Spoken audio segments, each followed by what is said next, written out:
मराठवाड्याच्या औरंगाबाद जिल्ह्यातील कन्नड तालुक्यातील गवता आट्रमघाट अभयारण्य.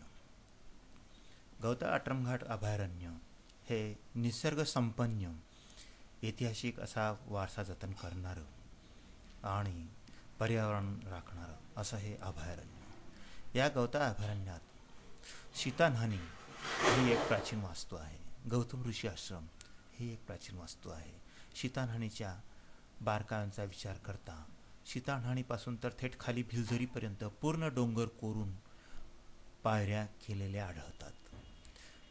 त्याच पद्धतीने अर्ध्या रस्त्यावर एक बुरुज, तर सीतान्हाणीच्या वर गौतम ऋषी आश्रमावर दुसरा बुरुज, तर खाली भिलझरीला तिसरा बुरुज, असे 3 बुरुज एका सरळ रेषेत आहेत.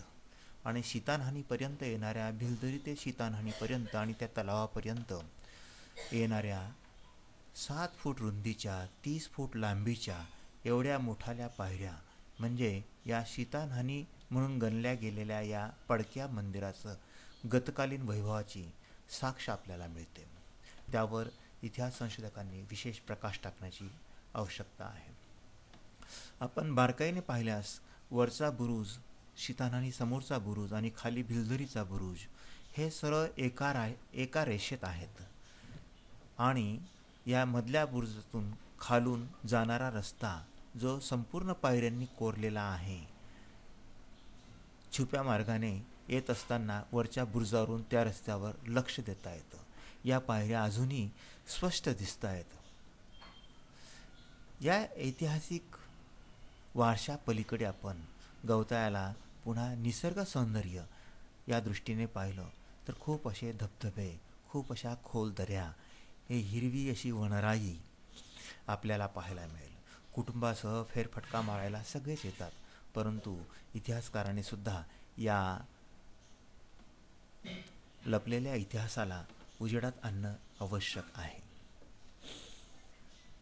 निसर्गाच्या दृष्टीने प्रत्येक ऋतूमध्ये वेगवेगळ्या प्रकारची फुलं, झाडं, बहर आपल्याला या गवताळ्यात पाहायला मिळतो.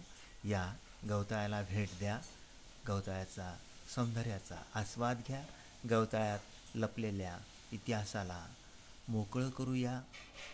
मी आपणा सगळ्यांना विनंती करतो की गवताळ्याला भेट द्या, कधीही द्या, कोणत्याही ऋतूत द्या.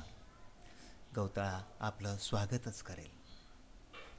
चांदण्या रात्री या, सूर्योदयापूर्वी या, सूर्यास्ताच्या वेळेला या, उन्हाळ्यात या, पावसाळ्यात या, गवताळा आपलं मन रिझवेल.